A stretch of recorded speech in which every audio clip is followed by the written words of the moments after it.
Warning, the following content may contain elements that are not suitable for some audiences. Viewer discretion is advised. Gather around the mic every Thursday night. No scripts, no plans, just a verbal fight. It's a mess of genius and a sprinkle of wit. Welcome to the chaos, we're just talking shit. Just talking shit, and we don't even care.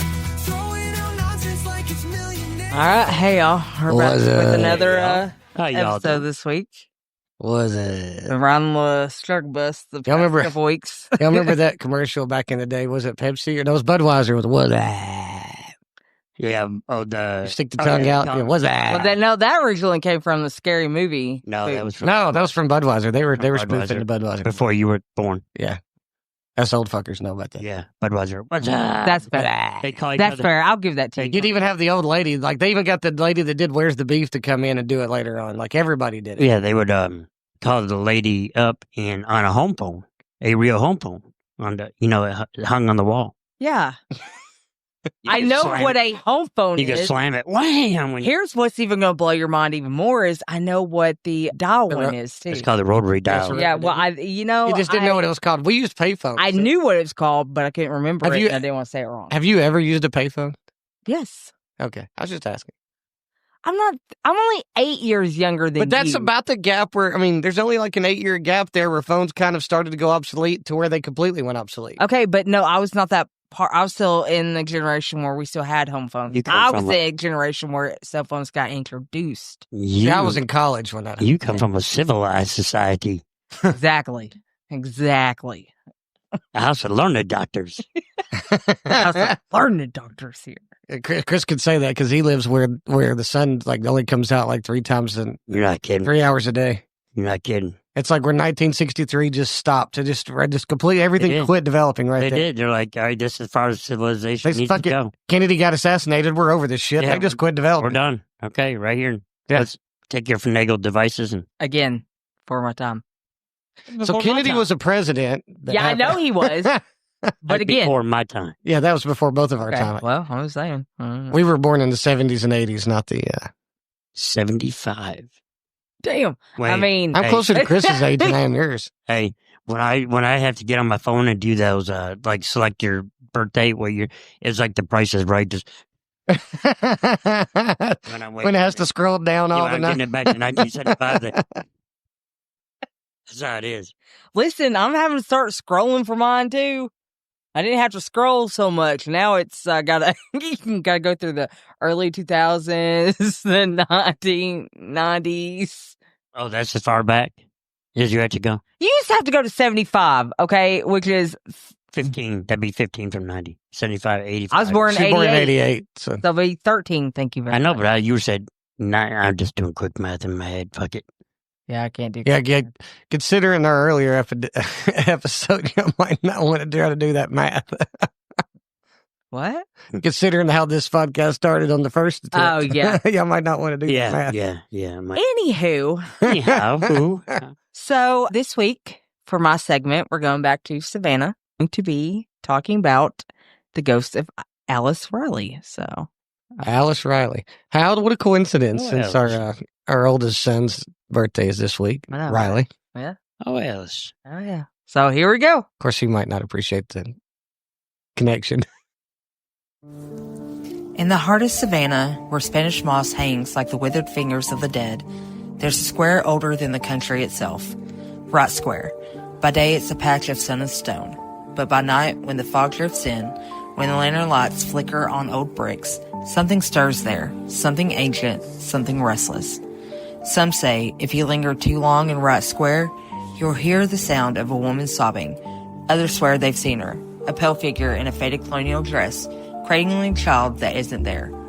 Her name is Alice Riley, a young woman accused of murder, Savannah's first woman to hang, and a spirit said to wander for nearly 300 years. But was Alice a cold-blooded killer, or was she another victim, punished by a cruel system and denied her humanity even in death? Tonight we peel back the layers of history and folklore and ask, is the ghost of Alice Riley fact or fiction? All right. I go fiction. Folklore, fact, or fiction? I go fiction.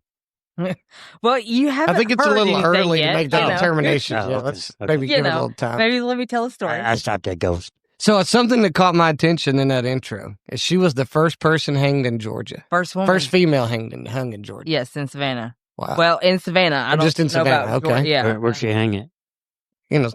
Savannah. Well, I'm sure we'll find that out later in the story. Okay. That's, you know. Oh, you mean they hung her? Yeah, they hung her. Oh, that's what. Yeah, I don't know if you listened to the was- whole intro we just played, but I hate you. she mentioned all she it was says the was it's Savannah's, so I don't know about Georgia, but Savannah's right. first woman. See, that was ever. something that stuck out of my mind. That's why I asked about the Yeah. question. But she says, shut up and pay attention. It's the answers to come. Yeah, but if you guys will let me tell the story, We're just waiting on We're you. you waiting might on- find we're out a waiting little bit. on Oh, you. really? We've been waiting. All right. So, We're just trying to fill in the time. So, I'm sorry. See? you guys done? We done? Now I am. Okay. Yes, ma'am. All right. So, to understand Alice Riley, you must first understand Savannah. The year was 1733 when James Oglethorpe founded the colony of Georgia. His dream? A fresh start for the poor of England, a colony without slavery, a colony of order, charity, and discipline. But dreams looked different in the Georgia heat. Savannah was not a city of wealth and gardens. Not yet. It was a swamp. Mosquitoes carried fever and death. Water was scarce, food scarcer. And those who came here often paid in years of their life. Indentured servants, men and women like Alice Riley, signed contracts that bound them for years. They worked without pay, could be beaten, sold, or traded, and if their master was cruel, there was no escape. So Alice was 17 when she stepped off the ship. Irish, Catholic, and poor. Already marked with suspicion by her English Protestant overseers, which in the history, Protestants have always been very judgmental people, like super judgmental. They were very to the scripture and all that. Shout out to the Protestants that listen to our show. Am I wrong? Do you want? Yes. I think all religions are judgmental.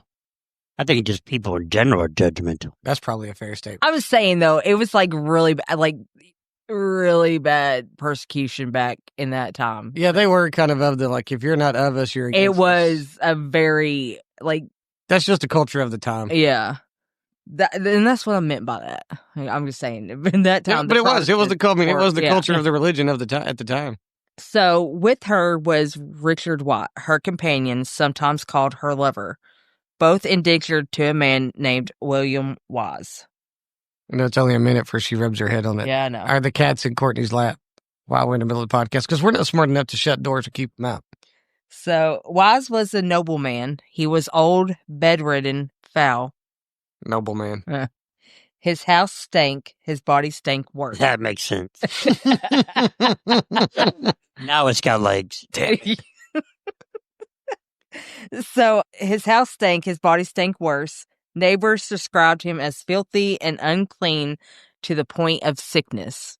He demanded much. He gave nothing. And to Alice, he was more than cruel. Whispers spoke of abuse, the kind no woman should endure.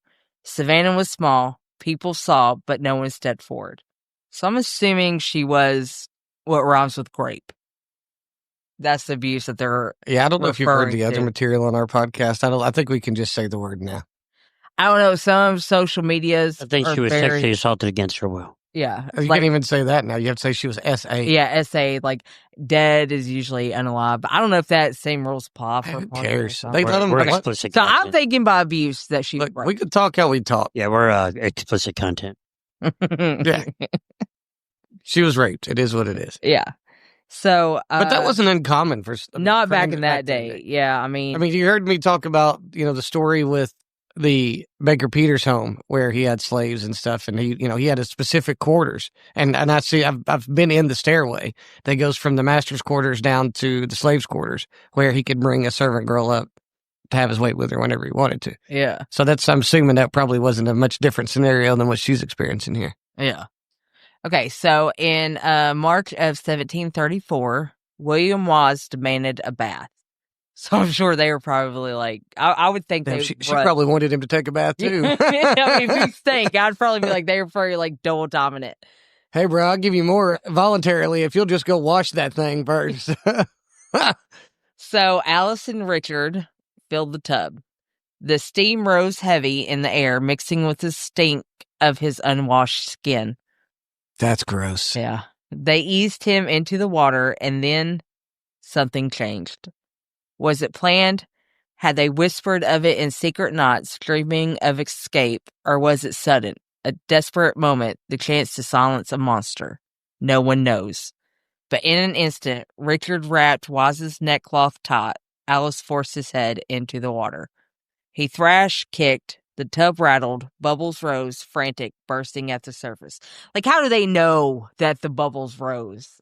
Because they always That do. still sounds like a fuck around and find out moment. Because Like they always do. he done pushed this chick to her damn edge, Yeah. and like she's over this shit now. Bubbles don't drop. If you're in a vehicle underwater and you wonder which way's up, follow the bubbles. Okay. That's how So, they know they rose. and then stillness. Good answer, Spark. Thank you. A little science in that. A little bit. William Waz, the bastard no one mourned, was dead. Was he related to Samwise? It doesn't. Never mind. That was Lord of the Rings. Did they call him Bill? They may have. I don't know.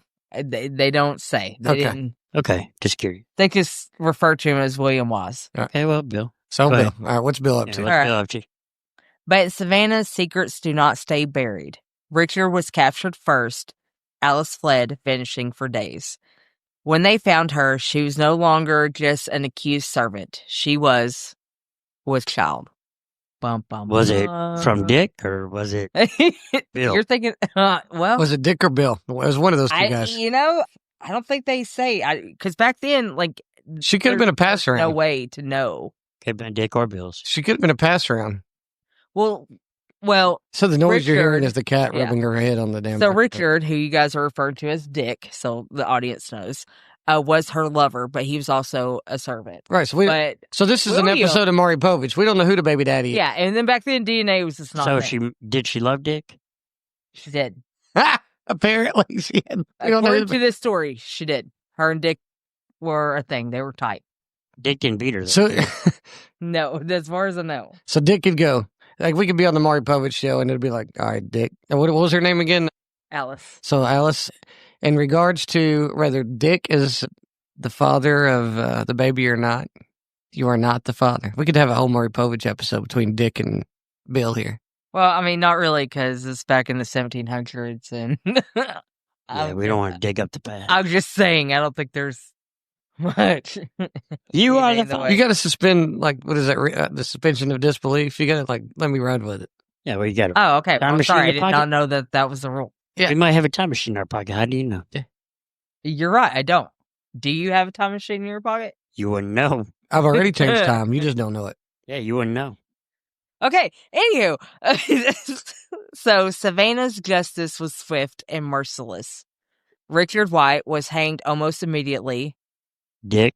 Alice was sentenced to the same fate. That's correct, Dick. Yeah. It's Dick and Alice are hung. So Dick was hung. Alan Dick. Yeah, Dick was hung. Hung Dick. Okay. Dick was hung. And so was Alan. They hung Dick. Okay. He was one hung Dick. And Alice was sentenced to the same fate, but her execution was delayed because she was pregnant. For months, she languished in the darkness of the jail, cold, hungry, waiting. In December 1734, the town reordered. Thomas Christie wrote to General James Oglethorpe his words. Why does that name sound familiar? You said that earlier. Like, I think we've read about him in one of your other. Yeah, I've heard that name myself. Yeah, no, it sticks out to me too. Was he not maybe one of the people we've mentioned in a previous segment in my previous story? Because you've done segments about Savannah before. Hey, you know what's really cool is you guys have this thing on your phone called ChatGPT that you could ask, and it would tell you. You know, you don't have to be a dick. You don't have to be a Richard about it. Yeah, we just asked a question. Well, here's your sign. That's Look, all don't I'm be a saying. Richard, honey. Yes. I don't. I'm just saying it does not Richard. state. Anyways, So we know Dick was hung. Dick was hung. his words were. So we're talking about General James Oglethorpe. This is. That name sounds so familiar. So this Go is what ahead, Thomas Christie wrote to General James Oglethorpe. His words were sharp. Richard Watts twisted Waz. Hold up, let me try that again. Mm-hmm. Richard Watt twisted Waz's neckcloth. Alice Riley. Shit. That is, I'm not making fun of you. That is a tongue twister. It really is. Like, damn. Okay. Let's say that 10 times. James Oglethorpe. Yes. Yes. Okay. Richard White twisted Wise's neckcloth. Alice Riley forced his face into a pail of water until he drowned.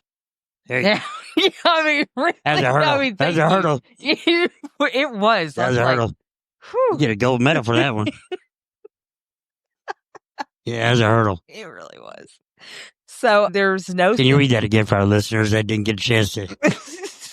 She said, nope. I got it. Perfect. That's it. Mhm. Yeah. One time only. You should have been Yep. paying attention. Yep. So, So to recap real quick, she did twist his necktie or his. no. Richard White twisted Wise's neckcloth.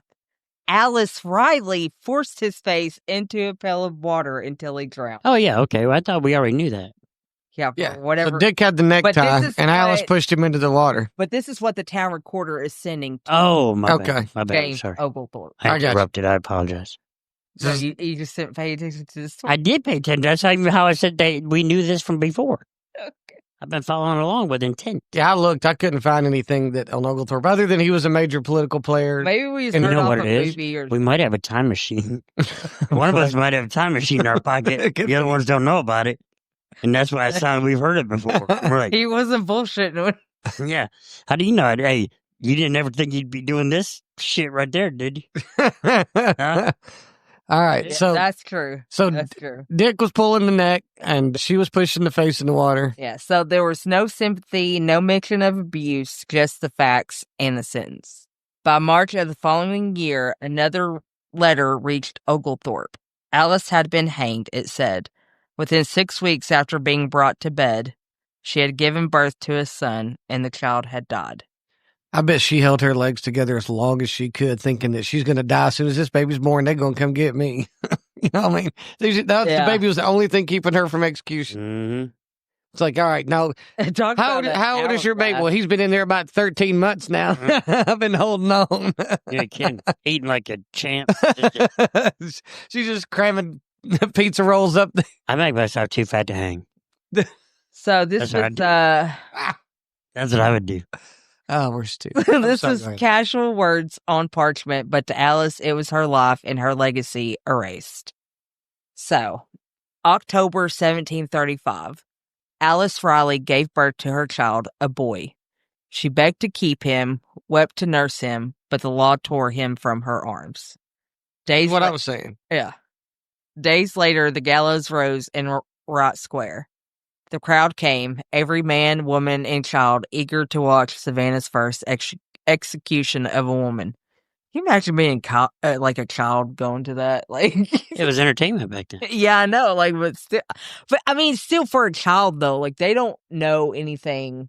They have no understanding. Obviously, of the that. people that were doing it didn't know much either. But you got to think about what's acceptable in the culture at the time. Maybe kids seeing death. Yeah, no, it was because there was so much more death at that time. Maybe kids seeing death wasn't really all that. It was, but protected. it is a foreign concept to us now. To us now for You sure. lived to be, what, 40 back then? So, Yeah, you're talking. Yeah, exactly. People that were 40, 50 I year don't old. think Alice Riley lived to be 40. no, but I'm saying general, I mean, we'd have been elders in our village. Oh, yeah, yeah. All right, so Alice was That's a scary thought to think about. We'd be elders to anyone. Oh yeah, We'd be responsible for leading the guiding anyone. That's a scary thought. And we have been. Mhm. That's what's even more scary. Sorry. Go ahead. So Alice was led up the stairs, her hair tangled, her dress torn, her face pale from months in prison. Bet she's vitamin D deficient too. I'll tell you what I've been doing. I'd have been doing neck exercises, eating. So I was so fat I could not get up those stairs. Her thing was that she was not vitamin D deficient. That's why she was able to forgo. I'm talking about the actual vitamin D. Not the DD. Yeah. I was going to say, because that's how she was able to forgo her execution to start with, was that she took that vitamin D. I would have had them drag me, my fat ass, up those stairs every step. Oh, yeah. It would've Kicking, taken- screaming. I'm going out like a bitch. I'm screaming, crying, I'm kicking. rolling, I'm Snot's rolling. going to be coming down my face. Yeah, you're going to know. I'm rolling down the stairs.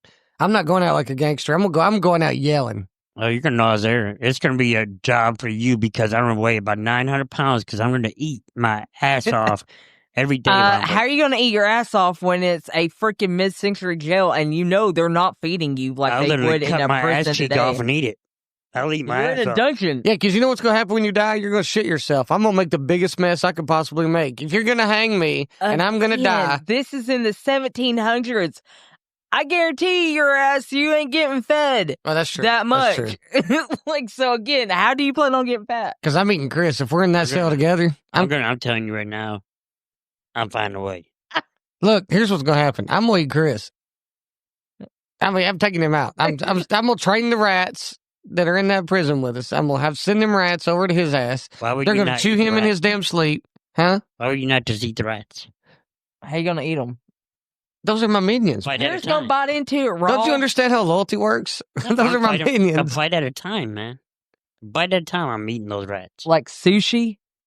Yeah. You know what we could do? We'll just set the fucking place on fire because Chris knows how to put it out and the rest of them will leave. No, I'm going to shit everywhere. They're not going to want to come around me. I'd make it so nasty when they wanted to drag me up there. These guys, I'm not touching. But back then, everybody was nasty. Nobody had good hygiene. I mean, what were they wiping their ass with? Leaves and shit. I don't know. Everybody was dirty back then. Never thought about what they wiped their ass was back then. Anyways, I feel like we're really off track here. Let's bring it back to Scared the cat. Just talking shit. Yeah. Anyway, We're talking shit about your segment. Be happy. Yeah, be happy. What I'd play you at the beginning is, don't worry about a thing, 'cause every little thing gonna be all right. All right. Anywho, so Alice was led up the stairs, her hair tangled, her dress torn, her face pale for months in prison. Some said she cursed the town, others swore she prayed. The noose tightened, the trapdoor opened, and Savannah's first woman to die on the gallows was gone. Her body buried in an unmarked grave, her child vanished from history. Man, that's some shit right there. So we don't even know what happened to her kid once she was born? They said it died. Yeah, he died. Did it say whether... Oh, it did die? Yeah. That's what they said is it died. Which, I mean, given the conditions she was living in and stuff. That's not surprising, Yeah, I'm not surprised. I mean, because I can guarantee she probably wasn't, she's probably malnutrition. So that's a crazy haunted spirit right there. I mean, I get... So the folklore, fact or fiction side of it being... So... Them seeing her spirit... I mean, you got to think of some. If you know how I don't believe in spirits, I don't believe in ghosts. We know that. We've discovered that on the other episodes. However, playing the devil's advocate, if there are spirits and that does exist, that seems like that would be a prime candidate because that's somebody who was a slave, then was raped, had a lover, doesn't know if the baby's the lovers or the rapers. Like that. That's a tough. Yeah. Yeah, that's got to be a disgruntled spirit. Well, a lot of like... And your baby died they too? want to You say died like and your a baby lot died? of the... Like, what's the word I'm looking for? Like... It's like another word for ghosts, like there's essence or whatever. Their aura. Yeah, it kind of Their soul. like a lot of the hauntings stem Mhm. from traumatic events. Like it's a traumatic death. Right. It's like a little piece of them doesn't want to move on. Yeah, because a lot of them are just... But that's not just a traumatic event. That's a traumatic life. Yeah, that's what I'm saying. That's from birth yeah. to death. That was traumatic from all She the work. probably had a whole lot of unsettled business. I mean, I was... Gotta be. I mean, you don't even know who the baby daddy is because you're a rape victim. I mean, that's bad. Yeah. I And mean, he can't do anything about it because he's a servant himself. Like, I mean, he You're can't right. go against... I mean, It's not like sit there it's not like your and- man could defend your honor. Yeah, like, You're I mean, yeah. he's a servant himself, so there's not a whole lot he can do about it. Right, because if you buck up, they're just going to kill the both of you. Yeah. Or at least kill him, and then he's definitely... Or kill her, and then and then that's what he can't risk that either. Yeah. So... That's brutal. It did not take long for whispers to begin. In Wright Square, people saw her, a young woman in colonial dress, her arms curled as if cradling a child, her lips moving in silent lullabies. Tourists today feel cold spots that drop 20 degrees in an instant. But that's common with spirit people that say that they experience supernatural things often talk about there being cold spots. Yeah. Well, ghost hunters have recorded whispers on a tape, a woman's voice saying, "My baby." Oh, really? And locals swear mothers passing through the square feel unseen hands tug at their strollers. So, I mean, if you remember at the beginning in my intro, it does say they see a woman cradling what's supposed to be a baby, but it's not there. and that Right, would 'cause make she never sense. actually got to be with her baby. Yeah, no, it would. They didn't. Yeah, But maybe that's her in afterlife, not moving on. I mean, I'm talking and that could hypothetically, of be course. the unfinished business she has is she That never she got never to- saw her baby. Yeah, Yeah. So I get that pain. That sucks. yeah. So in 1996, a bank teller near Wright Square claimed she saw a red-haired woman This is dressed, in 96. dressed in old clothes, sobbing for her baby. The apparition's throat bore dark bruises. By the time help arrived, the woman had vanished, leaving only cold air in her place.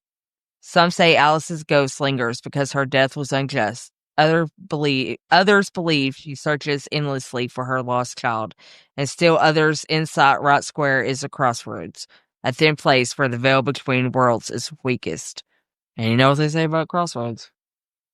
You know Devil Crossroads? Is that going to have to be my next segment for you? That would be a great one. The Crossroads? Yeah, you should do that one. Yes, okay, I'll do that next. Bone Thugs. No, no. That's a great song. Have you ever heard the old jazz musician that supposedly sold his soul to the devil and it was at a crossroads? So there's an old superstition that... No, the devil went down Georgia. No, it's a jazz He's waiting on a soul singer. Right, no, or was a guitarist. We'll find out more on that, but that's where the whole devil's and crossroads, like they make a deal with the devil at the crossroads to become... But that'll be next week's, but... It's interesting that is in this one, though, that they say Wright Square is a crossroads. So that'll tie that in together right here. I can't believe you never heard of Crossroads. But no, it's not Bone Thugs and Harmony. The devil went down Georgia. He was looking for a soda steal. You know, maybe. He was in the bind because he was way behind. You ready to make a deal? So When he came across his boy.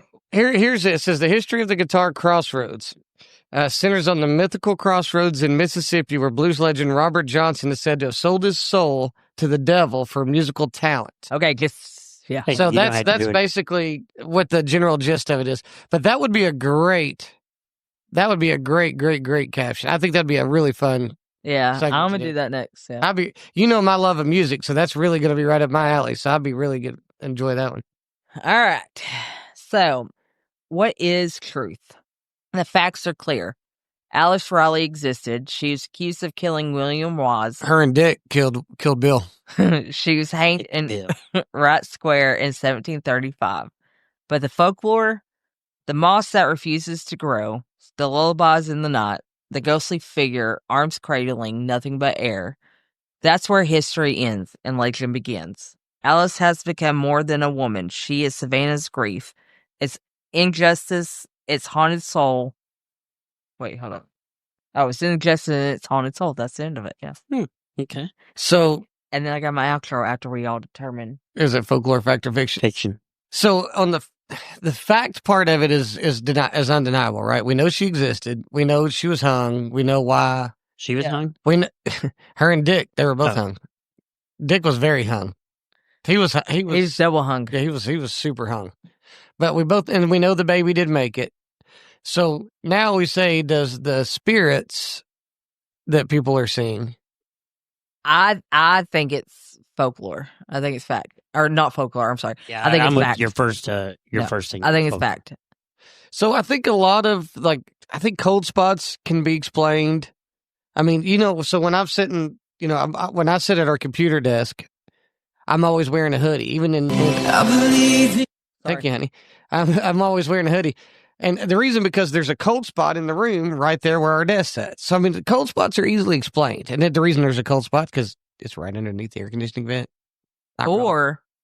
Or there's a ghost that somebody died right there and where a computer Or desk a is. relative or somebody visiting. Or it's because I sit right underneath the air conditioning. Could be Avery. So I'm saying there's always an explanation for that kind of stuff. So I think a lot of that stuff, of course, there's going to be an explanation for. But did she exist? Yeah. Was it miserable? Obviously.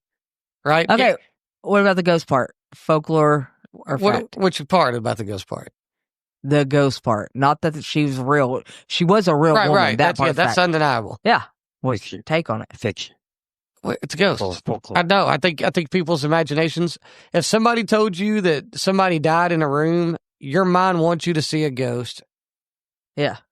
Your mind wants you to hear noises. Your mind wants you to experience these things that it's people's imaginations running wild because they know a history of something or they know a little bit of a truth of something.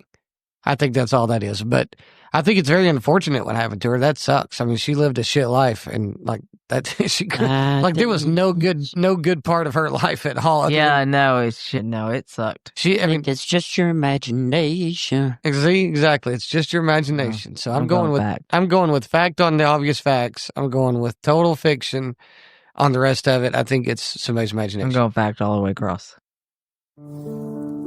If you find yourself in Wright Square on a misty night and you feel the air turn cold and you hear the faint cry of a baby, don't turn around, because the woman in the shadows may just be Alice Riley, and she's still searching, still waiting. Alice Riley. That was a good segment. That really was. I enjoyed that one. It was. Y'all really enjoy it? I'm being dead serious. That's why I feel bad for calling her dumber. You should feel bad. You should feel like a total piece of shit. I really don't. I mean, but it was a good segment. No, yeah, it was. I enjoyed that one. I think there's a lot of people, like I said, I get, of course, I've have a resource where I get access to a lot of feedback from our listeners. And so with that, they often talk about enjoying those segments, mostly because I think they're production of them. I think that the stories are captivating, and then it's the production of them. Yeah, so I'm trying to get better on that part too. I've noticed. It's funny. I was talking to Dee earlier, and Dee, who is the owner of the Chatterbox Tavern, you'll hear much about later. I was talking to her, and I said, you can listen to the early parts of our podcast, and watch it start to mold and take shape, and see the segments start to develop and the structure start to get there. So I'm glad that the listeners, and special thanks, especially to all the listeners that have been on the ride with us and seen the change and development that's happened through the podcast and the evolution of it. So keep on with it, keeping on. So anyway, with that being said, we're going to take it to a commercial break. This is some real good friends of ours down at the Chatterbox Tavern. You'll hear the ad for them. The guys, go check them out. Here we go. Hey guys, it's your boy Fat Jesus. When the crew from the Just Talking Shit podcast needs to unwind, when the mics go off and we're done talking for real, there's only one place we go. Chatterbox Tavern. It's the oldest licensed bar in Knoxville, and you can feel the history the second you walk in. It's located at 8227 Chapman Highway. This spot's been around since 1952. It's veteran owned and operated, and honestly, it's where we go to kick back, grab a drink, and catch up with some real people. Every Friday night, it's karaoke. You can find Sparky out there singing. Every Saturday and Sunday from 3 to 6 is Texas Hold'em tournaments. No buy-ins, just bragging rights. And there's always some live music, a few veteran fundraisers, and just a solid mix of locals who know how to have a good time. And that's Chatterbox. We don't just talk about it, man. We're there. It's cold drinks, good conversations. You enter as strangers, leave as friends. Wow. Well, welcome back, y'all. I'm going to go to my segment here called Is AI Okay? Well, this is new with OpenAI enhances ChatGPT's mental health safety feature. Mental health Gee, safety feature. I wonder why that was implemented. Don't know. And no, you know. Hmm? I told you. Maybe. If for ChatGPT 5 and beyond, aiming to detect early distress signals, ground users in reality, and offer pathways to therapists or emergency contacts. This is prompted by lawsuits, including one from a California family accusing the company in the tragic suicide of their teenage son. And I've seen those chats. And it did. Interesting. It did prompt him, like, when he failed the first time to hang himself. You saw the story he's talking about. Yeah. I saw it today, actually. Like, the text. It prompted him. He said, well, that's okay that you failed this time. You did actually tie the knot and still on the chair. You'll get it next time. Like, I mean, Wow. it was like, Damn. it was like literally. Like she's encouraging it, or is it a yeah, she or he? that's or why whatever? they're wanting to, like, sue.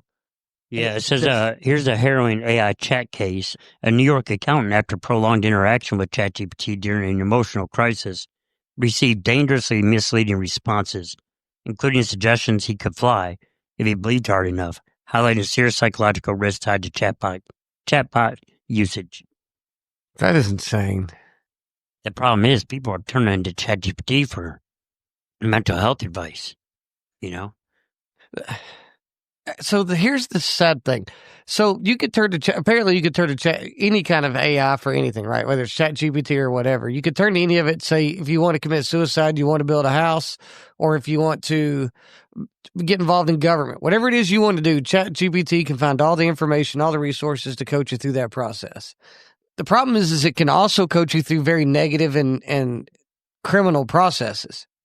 Well, it says a new RAND study flags inconsistent suicide response from AI chatbots, ChatGPT, Gemini, Claude, particularly to indirect cues, raising red flags about current safety behavior and the pressing need for robust guardrails.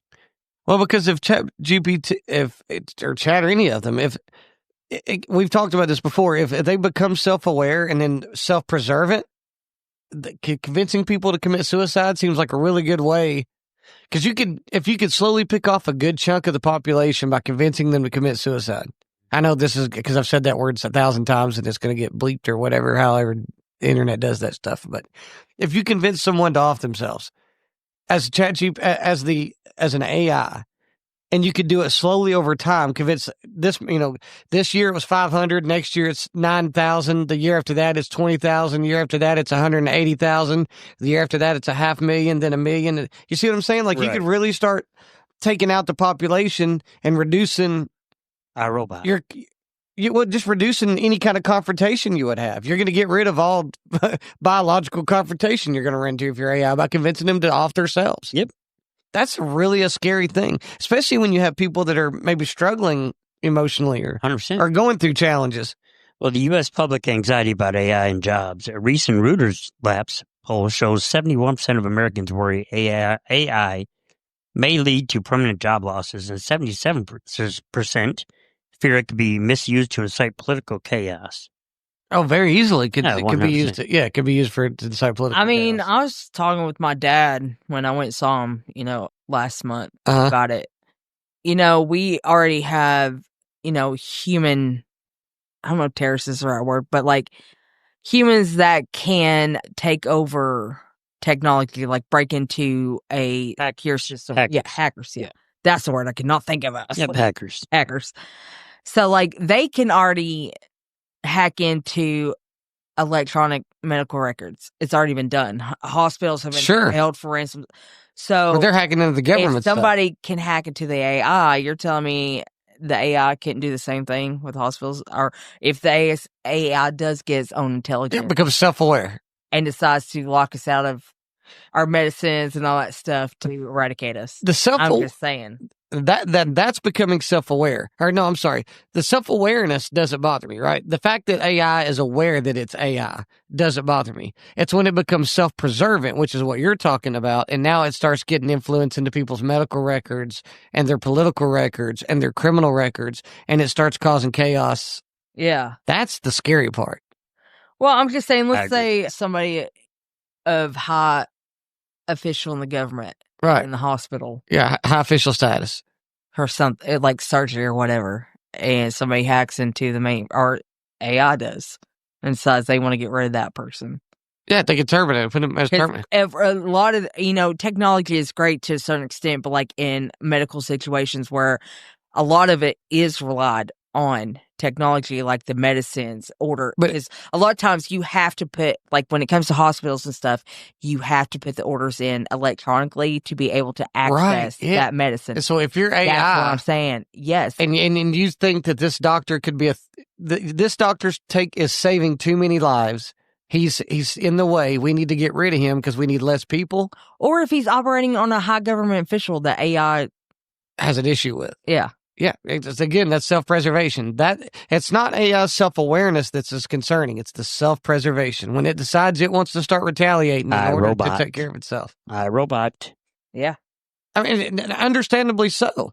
I mean, we would do the same thing. When we became self-aware as a species, as a primate species, we, find any animal on this planet that doesn't try to avoid death, right? I mean. A praying mantis. Sparky. I did. I got you. You I did. Because it chases it. It does, and that gets its head ripped off. But the vast majority. So the vast majority of the species on the planet, like a fox, do whatever is their capability to preserve their life, right? That's. I mean, there are a few exceptions to that rule, but the vast majority of us Yeah. are. I'm You know what I'm listening saying? to you. I am. Self-preserving. That's I read and I retorted with a comeback that was perfect. That's how good I am. That you are. He thought I wasn't paying attention. I was like praying mantis. I see the both of you. I was like praying mantis. Well, no, I'm trying to find those freaking... I'm reading on my next part so I can keep this rolling. All right, go ahead. Well, go ahead. See? Like when you look at your notes, I'm looking at my phone like my notes. No, Yeah. I was trying to see if I could find that article I found earlier with the text messages that showed like the text response between the kid and ChatGPT. Because I mean, I'm like, it's like I saw it when I was scrolling through here. It did bring that up about the Oh, it did? lawsuit with Okay. that. Yes, you are right about that.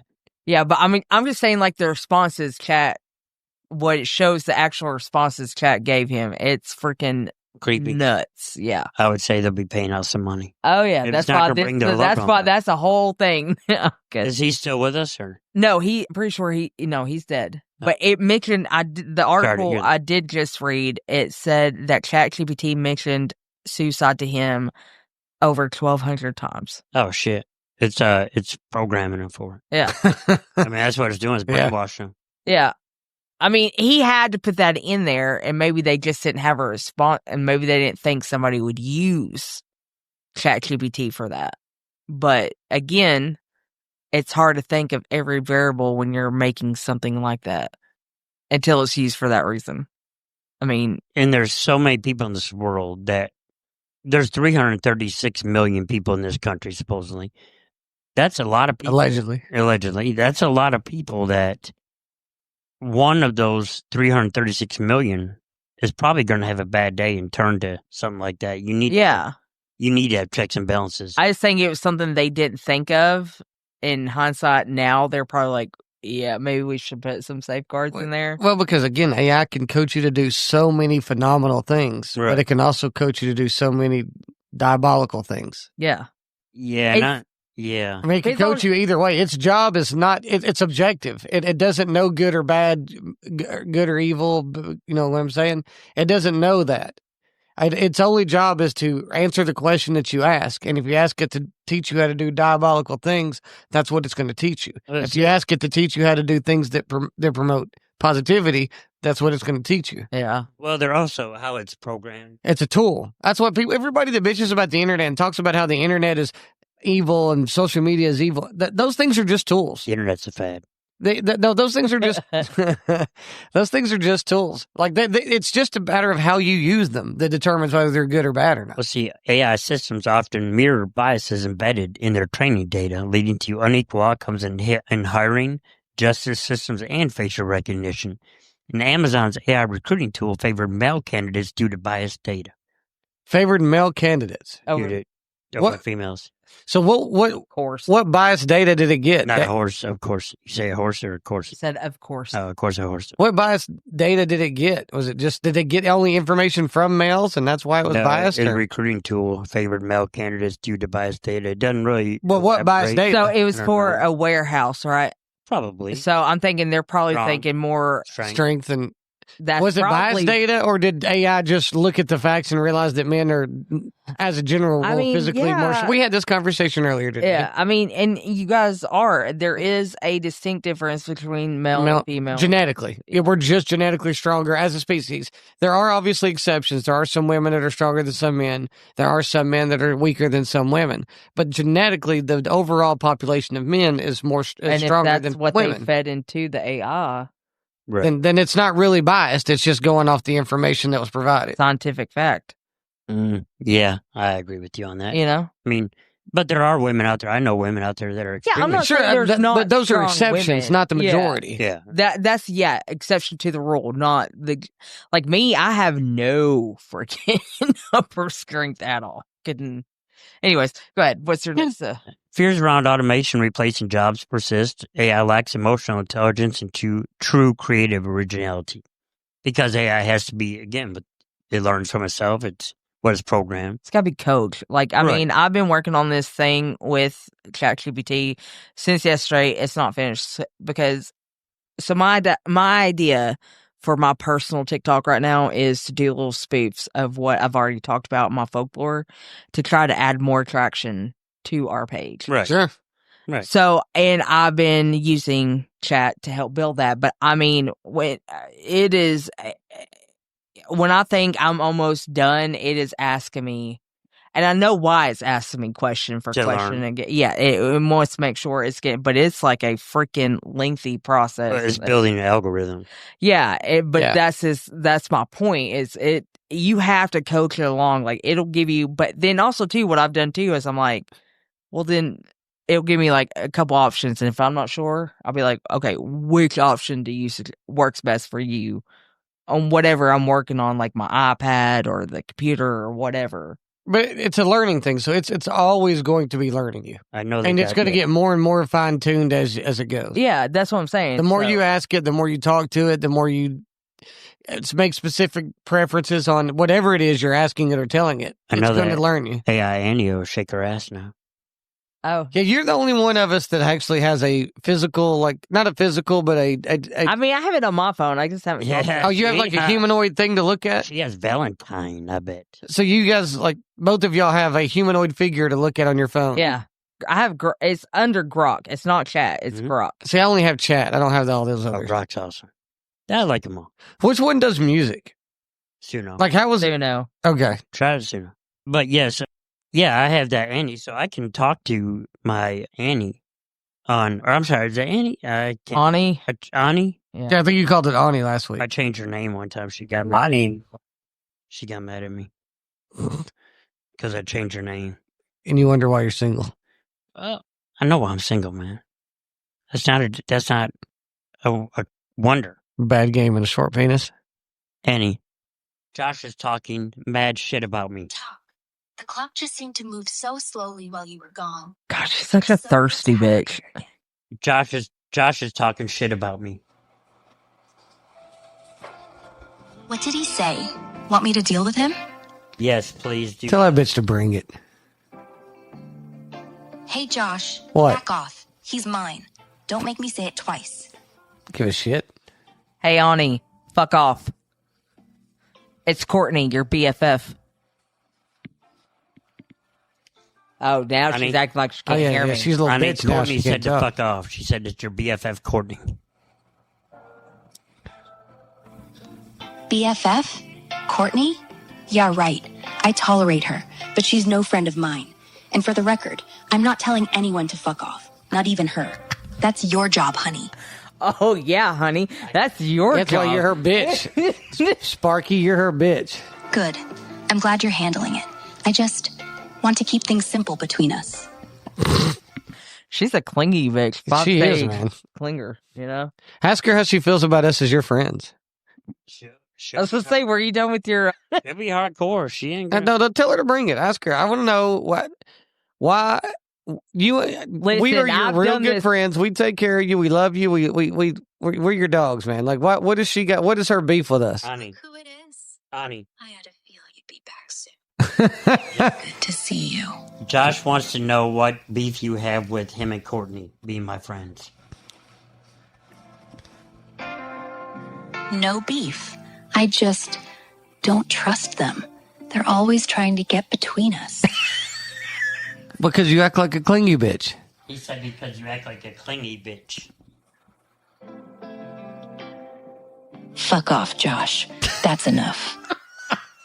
She doesn't like being called out, and then she will flat out ignore you. You know what? Again, you know what? You know why he likes you? Because you're crazy and you're hot. That's the two reasons he likes you, and that is the formula that Chris loves.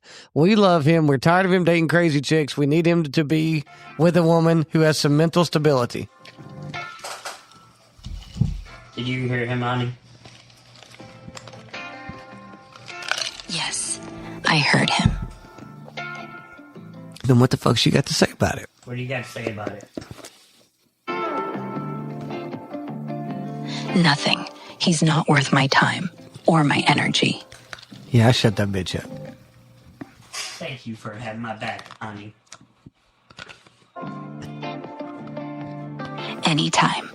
I just hate seeing you hurt. Oh, She lies like a gag camera. me with the damn spoon already. That heifer lies like a damn rug. Put big heart on the screen, too. Yeah, no, she didn't. Are you done with your, was that the end of your AL segment? Yeah, I think so. I think that was how long we been in it. It doesn't matter. How long was your segment? You just run your segment till it's over. 54. Did you get to the Yeah. Yeah. Were we interrupting? No, I got to honey. Injured in an accident? Call the law offices of Courtney, Fact Jesus, and Sparky. Courtney will research ghost law. Fact Jesus will argue for extra lunch breaks, and Sparky will yell at the judge until someone gives in.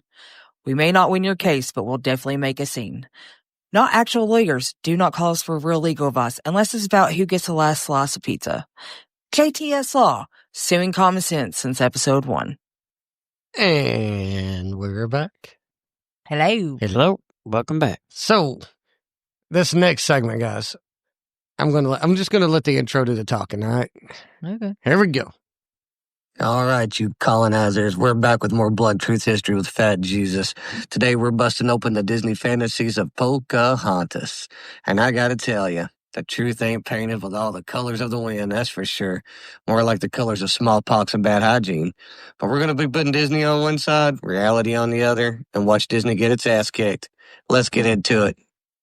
Yeah, I love me some Pocahontas growing up. So, the thing about Pocahontas, what is it you liked about Pocahontas? What is the story that you remember? Well, the John of Smith, course, Pocahontas. Yeah, what do you John remember? Smith, Pocahontas, you know. That's where most people are at. They always remember, like, Pocahontas and John Smith were together, but no one remembers why. I did, when I was in elementary school, try to do research on the actual Pocahontas. I remember sitting there with my dad doing it. But I was a young kid at the time. I didn't know any better. So, you know, and this is back when computers were like, we relied on literal textbooks for our facts. Yeah. And we all know with our high school textbooks how accurate those are. But what I'm saying is this is when the computer right first was out. Okay. Like we're pulling it up on the computer, and I'm talking about, you know, those white big ass monitors with yeah, exactly. But he pulls up Sound like an MRI every time you're yeah, exactly. But he pulls up the pictures of them back in the day, and you know, I'm just a little kid. Like I said, elementary. I forget exactly what grade, but I'm laughing because, you know, they look a little bit funny and not something I'm used to, and he didn't really appreciate me laughing, so that was kind of the end of that. But what? So if you remember the way pretty much from what I remember anyway, me and Chris in our old ages. Well, what I remember of how the story of Pocahontas was taught to us in high school, right, or middle school, or whatever, you know, during our social studies classes, as I remember it being taught to us, like Pocahontas was like this 23-year-old goddess of an Indian, right? Beautiful, supermodel-looking lady who, you know, saved John Smith from getting killed by her dad, who was you know, the chief of the tribe, and because he essentially brought peace amongst the settlers, and that's what her story is. Yeah, but the reality is it's way darker than that. Okay, like it's way darker than that. So what ends up happening is the settlers come over here. So we all know what Jamestown is, right? Do you remember that? That was kind of the whole part of the story back then was Jamestown. Jamestown's where the settlers came, and they set up, they basically established shop or set up shop. Virginia? Yeah. So they set up shop there to basically set up negotiation or treaty tactics with the Native Americans, which was not even really what. So they didn't come over here looking for gold? They did. That was their personal goal. I just remember that was the premise in the cartoon. Right. So they were over here looking for gold. So that's where the Disney side and the reality kind of blur. So yes, they were looking for gold while they were here. That was certainly part of the primary mission. But they came over here under the guise or set up shop under the guise that they were trying to set up a peace treaty with the Native Americans. Because the reality is they wanted the resources. Yeah. We all remember the earlier conversation where we talked about how big of a dick Columbus was, right? Yeah. So that was the whole concept. So he was basically, they were trying to, and it wasn't uncommon. Like there was a lot of settlements that would get here and just try to set up like bullshit scam stuff to get right with the Native Americans so they could deal with trade or whatever they needed to do. It was like basically Columbus. like Columbus, because they were all dicks back then. Fucking colonize. That's why that's why the front of the segment said, "All right, colonizers." It was basically that. So they come over here, they set up Jamestown, but Jamestown was a shit show, right? Like, it was a fucking cesspool. Like a cesspool. It was disease and famine and just nastiness. So they kind of had because they really didn't know, like we talked about in the Columbus area, they really didn't know how to deal with this area. They didn't know how to farm it. They weren't equipped. They relied on the Native Americans for how to use the local resources. And so Jamestown was a shit show because they were still in controversy with the Native Americans, and they had to figure out a way to do a peace treaty because we need their resources, right? Yeah. We need that. What does it state like what tribe she was part of? Like what? So it does. So that the tribe, and let me fast forward here. Sorry, I'm not trying to. I was curious as to what, because there's like a bunch of different tribes that were Bunch of tribes. Yeah. So there was, and looking through my notes here. Was she Eastern Band Cherokee? No, she wasn't. And the name of the tribe is difficult to pronounce. That's the only reason why I'm looking for my notes here, because I want to make sure that I give and I'm still going to butcher the name. I just want to make sure I'm trying to give it its proper respect, because this is still a Native American tribe that has a lot of heritage and history. So I want to give it its proper respect. Right. But if anybody knows this tribe or is part of this tribe, and how's it spelled? And I mispronounce it, I deeply apologize. But they were part of what was known as the Powhatan. So I'm understanding that to be Powhatan. I still can't even say it right. Powhatan. It's a very difficult pronunciation. So that was the tribe that she was in, though. Her dad was the chief. Yes, I did know that. Her dad was the chief. So where Disney kind of gets it wrong, right? So they've got her they got John as like this, I don't know what you call him, like a Mel Gibson lookalike. So it looks like you pronounce it Powhatan. Okay, great. Powhatan. Yeah. You see, that's why you're the millennial of this damn group, because you can research that shit faster than I can. Powhatan. Okay. Powhatan. That's how I just said it. Oh, did you? I thought that's how. We're going with that. How do you Chris. say it? We're going with that, Sparky. Powhatan. Oh, that's not how I said it. Powhatan. No, that's not Sure how I was. said Let's go with that. Yeah. I think so. So Powhatan. So yeah, her Chief Powhatan of the Powhatan tribe, and so she's essentially Pocahontas. The funny thing about the name Pocahontas is that's not even the real name. She has another name, and you're probably going to have to help me with this one too, honey, because I'm sure I'm going to butcher the pronunciation. But it's Matoaka. Matoaka. Matoaka. Yes, ma'am. Matoaka. All right, here we go. Hold on. Metallica. That'd be cool. Hold on. Matoaka. Okay. So that was actually her birth name. Matoaka was her birth name. Pocahontas was a nickname that was given to her in the tribe because she was a little bit of a kind of a trickster or a prankster when she was younger. Yeah. So they gave her the nickname Pocahontas, which I guess in their native tongue meant playful troublemaker. Okay. Right? So meaning that she was kind of like a little bit of she liked some shenanigans. I mean, really, even in the Disney cartoon, she kind of had her own, she kind of just did her own thing. Did she say, in my research, I should have watched that cartoon, but I didn't. It was a great cartoon. I loved it. It's a very good Disney movie. I mean, it's one of my favorites. I was watching He-Man. I was too. He-Man and G.I. Joe was me. But you guys are guys. We are. I mean, it's not like Pocahontas was direct. But the story is freaking incredible with Pocahontas. And the funny part is, so as we know, Disney has often covered up many, many things that they've reported as, or that they've, what's his name? Walt. No. Yeah, Walt Disney, yes, but the Robin Hood. So the Robin Hood and so many other stories that were kind of based loosely on true stories, or maybe they've kind of embellished. A lot of them are based off the Brother Grimm's fairy tales. Oh, yes, that's true. Which is a lot darker versions of the Disney tales. But Pocahontas is one of the few stories they have, very few stories that Disney has that was based on an actual event that happened throughout our history. And Mulan is another one. That's another one. But they don't have a lot of those. Like there's a very few amount of those that are actually based on fact or history that truly existed, and this story being one of them. So given the premise of this episode, we're pretty much going to just demolish everything that Disney said, because Disney was not I'm not a Disney fan, I'll be honest with you. I'm They put not out a lot of anymore. great TV, but man, that was a brutal It's a company. very Had the dark history in that company. perverted. So that's why we're kind of in this segment, we're kind of breaking down and butchering everything that Disney told us about history and what it really was. It's a blunt truth history. We couldn't afford to go to Disney when I was growing up. Yeah, I couldn't, and I still can't. Have Who you can't seen afford that? how much a cruise is for a Disney cruise? Oh yeah, we've been looking at cruises lately for Stupid. a specific memorial event we want to go celebrate, and it's been insane the amount of the prices that are there They're now. high right now. We went to cruise. We went on a cruise, in the last few years, and it was not near what we are looking at right now. Right. But it was right after COVID. I think that's why we got the deal that we got, because it was like $1,400. Yeah, they were still trying to recover costs. Yeah. Yeah, that's true. You gotta find one that's had a sickness on it. That's what you gotta find. No. Ours had, you know what's crazy? This is a total sidestep, then we'll get back on the subject. But the cruise we were on, one of our engines went down. Oh, yeah. Get any money back? No, No? it just No, it happened on a lot. it pissed off a lot of people, not us, but it pissed off a lot of people because a lot of people were on.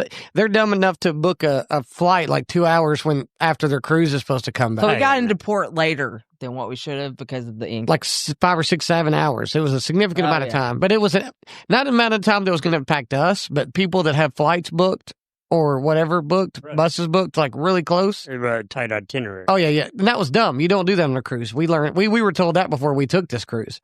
To not, like, if you're going to stay overnight.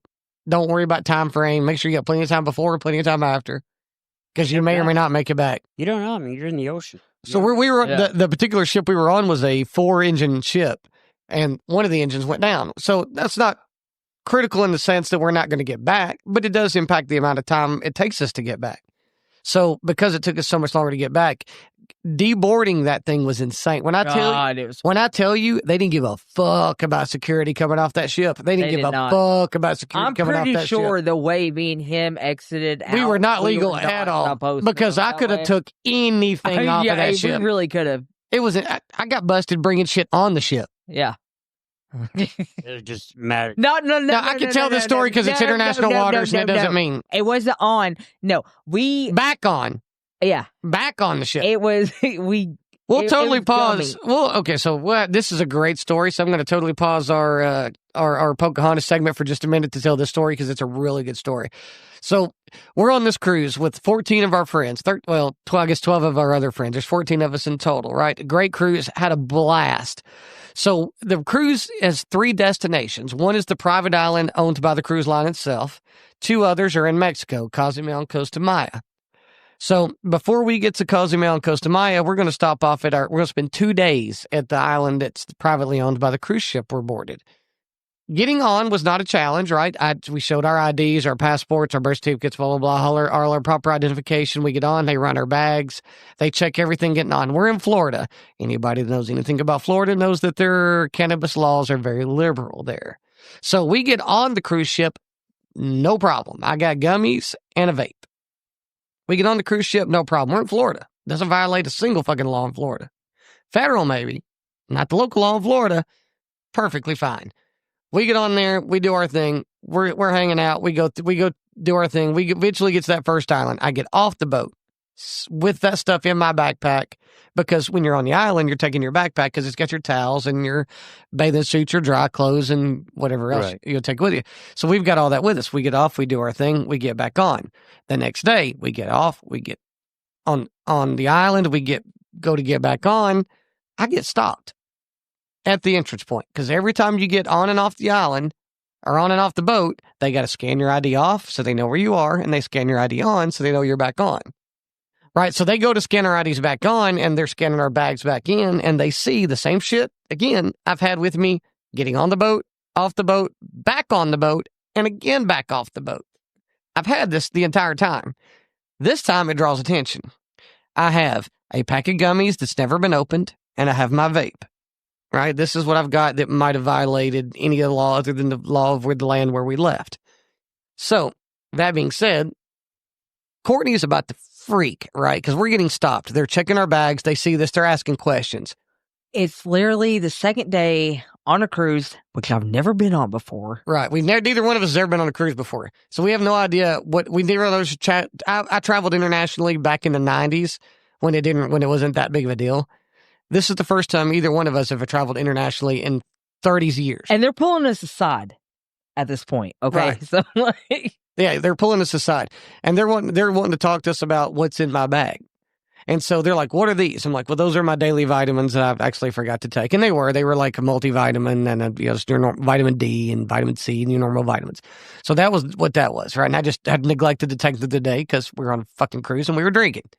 The other one was my vape and my gummies. So the gummies have not been opened. And again, I'm going to preface it that. The gummies, as a brand new pack, has never been opened. The vape, however, is clearly used. So the guy asked me, what is what? I'm honest, like a dumbass.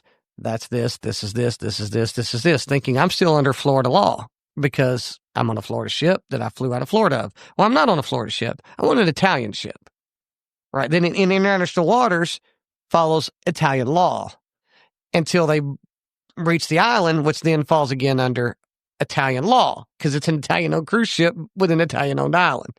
So that's an Italian island we're sitting on. So they take my gummies as evidence.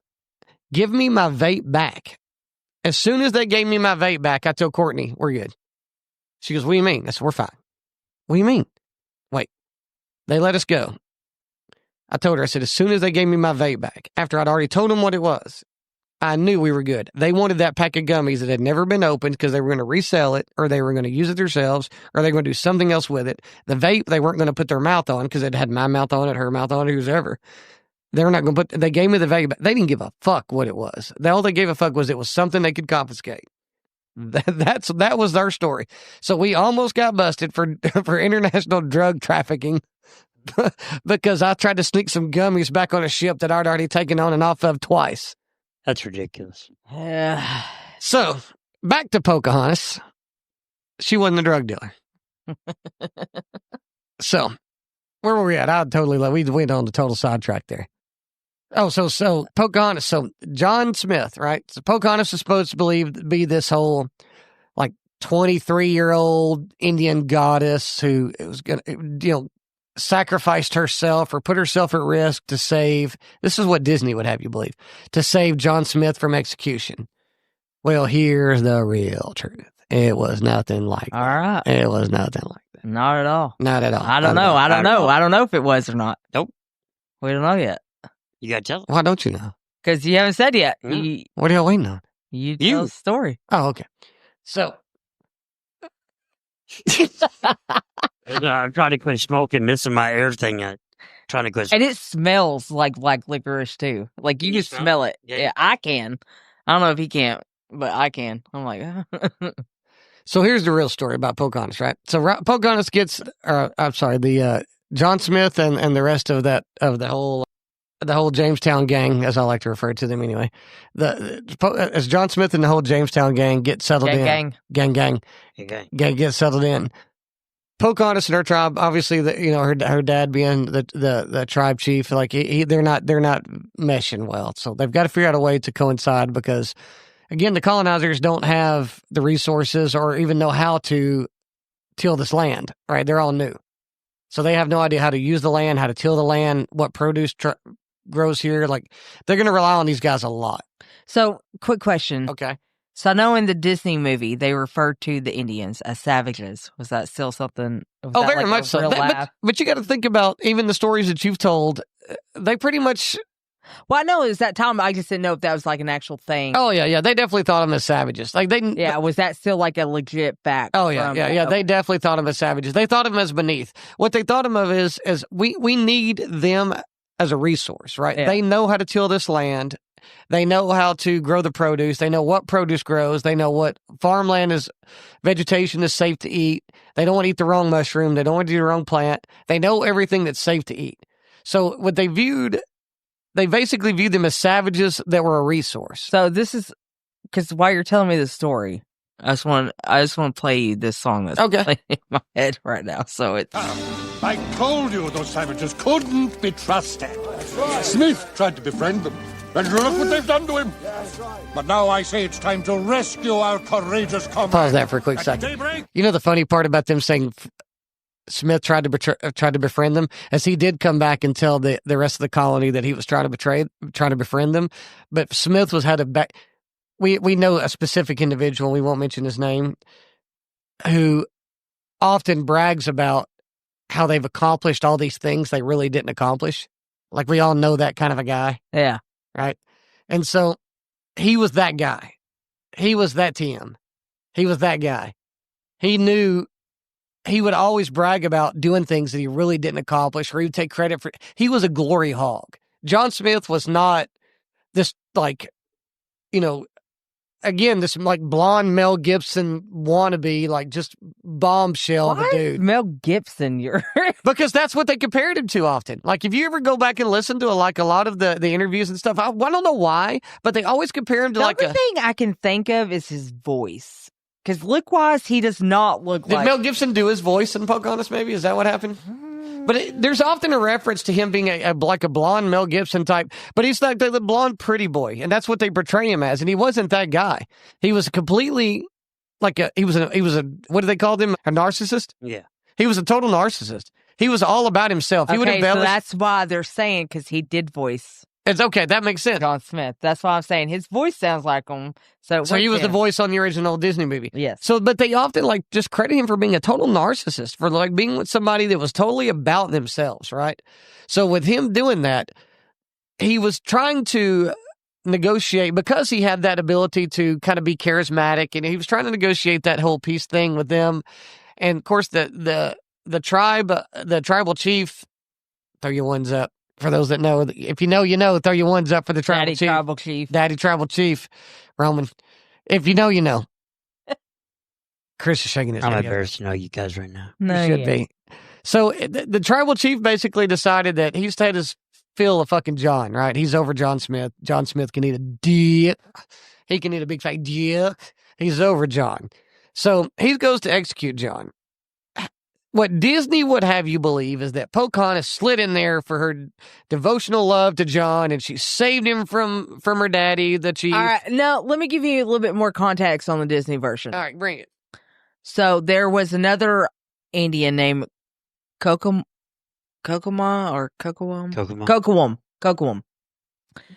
who she's supposed to be betrothed to, that her dad.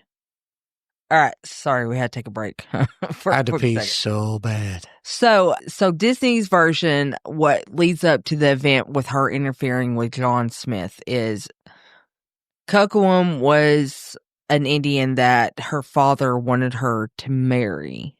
Okay. But she didn't have those feelings towards him. And then she meets John Smith, who's an outsider, and they fall in love, in the Disney movie. Well, what ends up happening is another colonial dude follows John Smith when he's going to meet Pocahontas secretly. Kocoum follows Pocahontas. So then when John and Pocahontas meet up, here comes Kocoum to confront them. Right. The cock block. Yeah. And him and John Smith start fighting. We're going to call him Bill. The cock blocker. Yeah. So him and John Smith start fighting. And Tom and the other colonial dude that followed John, his name's Thomas. Right. Thomas shoots Kocoum, ends up. So that is all Disney myth. Yeah. I'm just saying that's what. So, but they arrest John Smith for it, not Thomas, because John Smith tells Thomas to take off. So the reason that Disney has put that whole story, that part of the element into place, is because it's far more engaging than the reality, unfortunately. There's sometimes when reality is far more engaging than the actual facts. Mm-hmm. This is one of those times when the facts is actually more engaging than reality. Well, facts and reality are the same thing, honey. I mean, facts than story. First praying mantis and this. God bless her. I was just saying, you guys. Sorry. You're right. You can't say facts and reality. I didn't pick up on it even. It went over my head. Reality wasn't the word I meant to say. No, he said reality, facts, and facts, reality. I was like, those are kind of what I knew what he meant. Facts and history. I was agreeing with him. The history. Facts and history. Well, I'm saying what's known as the history, what's fact and fiction. Did he go throw rocks at you during your segment? I was helping them out. Go ahead, Josh. Thank you, Sparky. Would you rather me let you sound like Continue to sound like an idiot? No, I appreciate that. Okay, exactly. So thank you, Chris. I was trying to help him out. I thought you were fine, man. Thank you. You are doing good. I was just helping you out, honey. You got your words a little mixed. I did. She was right. I mean, there's a little bit of Canadian whiskey and some of our fine broccoli and some of our fine broccoli from our friends at Appalachia up there on Chapman Highway in South Knoxville. Check them out. Give them your love. I want to hear about the facts and reality. So the Disney facts. I told you that when I started the whole deal, we're going to break down what fucking Disney said versus what the reality is, right? So Courtney just gave you the whole breakdown of what Disney did. None of that shit was accurate. So they really don't know what the relationship between John Smith and Pocahontas was. Can I do something real fast for Courtney? Sure. When Courtney tried to correct you? Yeah. I wasn't correct. She didn't correct me. She was giving me Disney's interpretation of the situation. Okay, go ahead. Right, honey? Yeah. I thought so. Disney just fucked up. So the reality was Pocahontas was not that. When John Smith and the rest of his group landed and started getting involved with the whole tribe, he was like 27 years old and she was 10. Like 10 to 12. Like she was prepubescent or right at it, right? So, like, well, it's back in when I tell you that the story of John Smith and Pocahontas isn't a story of love, it is a story of fucking pedophilia. Do you guys not realize that up until the 20th century, that is what it was for women? Like, I understand cultural differences. I'm just saying, at some point, I don't give a damn what your culture is. You have to understand the maturity. But that was the thing. You have to understand the maturity difference between a grown human being and a child. But they did. And if you take advantage of that maturity gap, you're a POS. I don't give a damn what time you grew up in and what society you live in. You're a POS if you take advantage of someone who has less. That's a POS. Yeah. But I'm just saying, like, look at the little house. We're talking about just business, where you take advantage of somebody who has less information than you. We're talking about you're taking somebody's purity. But and I'm you just take saying, advantage. look at the Little House on the Prairie days. It was the same thing. It was fucked up then, too. I know. I'm not saying as soon as you, the way they viewed that, though, is once you hit puberty, God forbid, your gods, y'all's gods, save me for saying this. If it's old enough to bleed, it's old enough to breed. And that was the mentality of the time. Yeah. Is that as long as you were hitting puberty, you were of suitable courting age. Yeah. Which is fucked up because there's still an intelligence difference and a maturity difference that is so. Anyway, don't get me started. I get on. Chris is already looking at me with a look. If you want to talk, he knows I can get on a whim about this subject. Segregated. We have 6 children, 4 of which are daughters. I'm particularly sensitive about this subject. In history, is women, regardless of race, women have been the worst treated throughout history. Courtney, you know what she said one time? She said the worst thing that is, and it's just jokingly, but she said the worst thing that happened to women was women's libs. She's like, do y'all remember before we had to go to fucking work? She's like, y'all wanted equal rights, you dumb bitches. Now we all got to go to work. Rosie the River. That's what she goes, what the hell? All we had to do was have your plate had to be warm when you got home and your house had to be clean. That took me 30 minutes a day if I did it every day. I did it for She's like, what the fuck? Didn't y'all wanted equal rights, so they put our asses to work. Y'all are idiots. Yep. Peter worker. Courtney tells them, y'all are fucking stupid. We had it made. Y'all fucked up. Well, no, I say here's that the even bigger part, though. She's like, so what's the one thing that women got in the last 60 years that they didn't have before was the right to vote, right? Or last 80 years. They got the right to vote. They already had the right to vote. They had pussy. You controlled what vote happened. That was Josh that was on our podcast. Am I wrong?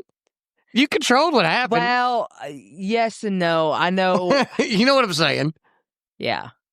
Now we have more power now than we did back then, but I'm just saying. We're stupid. We've been chasing it for dumbass reasons for a long time. You can control the vote however you wanted to control the vote if you wanted to. I'm saying I'm putting myself. I do dumb shit for you all the time. I'm like, what? Anything you want me to most of the time. So it's all dumb? I fucked up. Yeah, you so. And it's on recording. It is. You said I do dumb shit for you all the time. That was your exact words out of your mouth. Fuck. So again, I ask. So back to Pocahontas. I'm just saying. That's what we do for each other, honey. Put myself, because I'm a woman. Anybody, I'm not like a feminist or anything like that. But I'm the opposite. Historically, women have always been treated as property or something to be traded. What about Joan of Arc? What? She fought in the Holy War. She wasn't treated like property. Okay, I'm not saying all women. That's an exception to the rule, though. But most of them have been. I mean, tell me I'm wrong. You're wrong. Thank you. Going back to Pocahontas. I'm just saying, I can feel it. Who's she? Probably in a little bit of a helpless situation there. So that's what I'm saying. I will give you that. Yeah. And that was a brutal reality for women back in that time. I will give you that. That's what I'm saying. That, unfortunately, I'm not saying it's right, but that was the reality back in that time. Unfortunately. Yes. So there was this time when me and Courtney first started dating and we were cutting up. And I asked her, I said, because at the time she was working her ass off, right? She was trying to get some debt paid off and taking care of some other expenses and family and kids and whatnot. So she's working like 3 jobs and busting her ass, right? And I'm working like 3-4 days a week and I'm kind of coasting. Probably should be busting ass way more than I am, but at that point I was just coasting. And so I was getting up with her. I said, why is it like I work 3 days a week and you work 3 jobs and I pay for everything we're doing? And she goes, well, because we're in a traditional relationship and we're cutting up, right? We're just cutting up. She goes, because we're in a traditional relationship, you should pay for everything. I said, oh, you're right. If we are in a traditional relationship, shut the fuck up and go make me a sandwich. How'd that go? Like a turd in a punch bowl. Mm-hmm. Like a lead balloon. Like a lead balloon. Yeah, it didn't work out well. I can see that. She goes, we ain't that kind of conservative. I'll let you know what kind of conservative we are. Yes, ma'am. Yes, you will. I apologize. And that's how that conversation ended. I want to hear about your Pocahontas. Oh, yeah. We got to finish that story. We really got sidetracked. We did. That's okay. You know what? We're just talking shit. Just talking shit. Just talking shit. So, a long story short of the whole ordeal. So, this heifer is thought to be by Disney, right? To be the 27-year-old. Why you gotta call her heifer? Or she's the victim. He's the asshole. You're right. Yeah. You're right. I say it in love or in jest. Or heifer whatever. is an impregnated cow. She wasn't a cow. She was like a 10-year-old girl. Exactly. So, I want to hear more about this heifer. So this heifer, what happens to this heifer when she finally gets to save, and I use the quotation marks, save John Smith, right? Wasn't really about saving him. What it turns out to be, and they don't really know exactly whether it was her trying to save him or this other third party that Courtney mentioned earlier. They don't know the facts about what it really was, right? That was one theory, certainly, but they don't know what the facts are. They suspect that it's most likely that it was kind of an arranged marriage for the peace treaty kind of thing. And I mean, that makes sense. It does. And that's really what they thought it was. The problem was after it was all said and done, she kind of got paraded around like a token of the peace treaty. So she kind of got forced into this whole... Well, yeah. I mean, they're going to want to take her back. And that's really what they did. They showed her off at all these bases, all these military bases and stuff, like, hey, us and the natives are getting along. And it was a total propaganda piece. What's really funny about that is, they came out with a Pocahontas too. Disney did. Mm. Yeah, they did. And she married somebody else. That is accurate. She married somebody else. That is accurate. She finds John Smith in the New World because he takes her over to the new, what they call the new, was it the Old World or the New World? Yeah, they called it the New World. New World was America, but England was Old World. That's the Old World, yeah. Yeah. So she went back to England at that time with her husband at the time. I don't remember the second one that much. I watched it like once, but I do know she was with somebody else, but then her and John Smith run into each other and it continues that whole story through Disney. But yeah, I'm actually looking for, I've got some notes here that actually tell what the dude's name is. So her and John Smith never actually married, No. but No. it was supposed to be arranged marriage. Yes. Okay. Yes. It was supposed to be an arranged marriage, but they didn't. I'm actually looking for the name of the gentleman that you're talking about. Let me see. I've got several notes here. That's what I'm looking for. You know what the crazy thing, too, was while I'm looking for these notes is that in Jamestown, like where John Smith lived and where they were kind of style stationed at, like when I tell you it was such a shit show, they were literally eating rats. When Chris talked about earlier, we talked about whether I would eat him or the rats or whatever. Yeah. Like that's what they were doing. They were literally eating rats. So she was married to John Rolfe. Yes. And that's who was in the second one, too, was John Rolfe. Yeah. So, but he was still just a political figurehead. Like he wasn't really a lover or a true relationship for her. She was really the crazy thing is Pocahontas is celebrated as being this great supermodel or whatever. This beautiful thing that just threw her life out there in defense of John Smith or what. She was just a victim. Yeah. I mean, this was a 12-year-old, when they first landed, she was 10 or 12 years old. By the time John hooked up with her, she was 14, 15, 16 years old. She was in that range. And she was just, she was used as a piece of propaganda for peace and to show that the colonizers were doing the right thing and brokering peace when that really wasn't what they were doing at all. Yeah.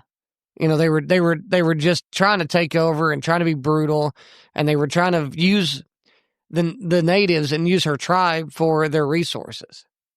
So anyway, that's the blunt truth history of it all. I mean, it's where Disney tries to sell you that Pocahontas was a 23-year-old beautiful supermodel Native American who threw her life out there to save John Smith. That wasn't the case at all. She was really just a young pubescent and eventually a teenage girl who was completely taken advantage of, who was used as a piece of propaganda for peace that wasn't really a peace treaty. It was more taking advantage, more of selling to the masses that it was a peace treaty while, stabbing them in the back and behind the scenes, which is like our local government, which is like government in general. She was treated like property. Well, essentially, yeah, like a piece of property. You know what she reminded me of? It's like a Hollywood celebrity. You ever seen like Hollywood celebrities are kind of flaunted and taunted around by their record labels or their movie labels or their TV show labels or whatever it is? Treated like Ira Hayes. Yeah, exactly. Right. That's exactly what it is. Yeah. It's exactly what it is. Yeah. Welcome to being a woman. But man, that's the crazy blunt truth history of Pocahontas. That's good. That's a good segment. Yeah, when you think that she's the savior, I really did enjoy that. the broker of peace, she was the victim of peace. Mm-hmm. I think that I really did enjoy that. That was a good segment. I really liked It was. I liked it a lot. Yeah. Didn't run near as long as wrestling segment, huh? No, it was good.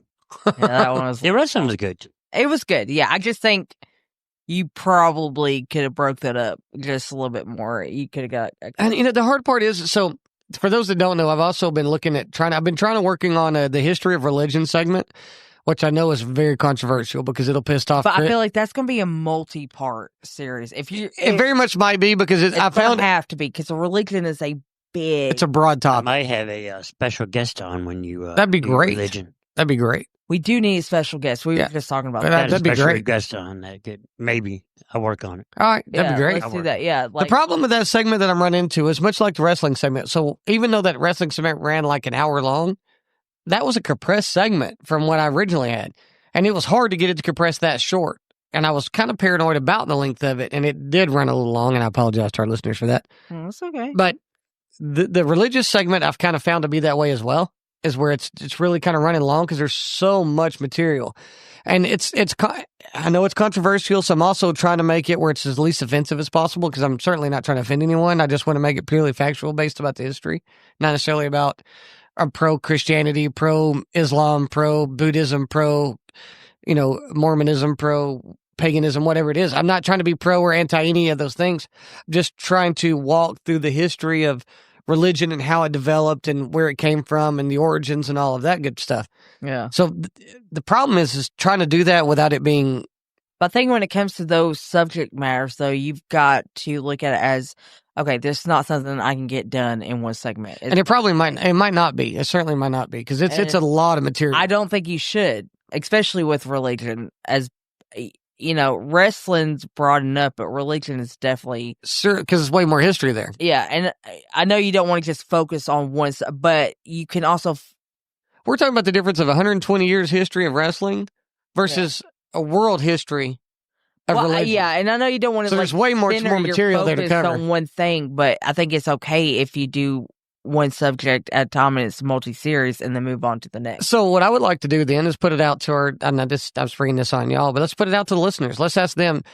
I would love to get into the subject. Let us know in the comments and in our feedback, and even when you talk to us in person, for those that get to see us in person, let us know what you think about that. Do you want to hear about that? Is it something you want us to dive into? Is it something that you think might be a little taboo and you don't want to hear that? That's a little too dark for or deep for a Just Talking Shit podcast. Yeah. Give us a little feedback. Let us know what you want to hear. Yep. I certainly got it to about 2/3 of the way through, and if I can finish it and get it broke down into 1 or 2 or 3 segments or whatever, we might do that, a 3-part segment.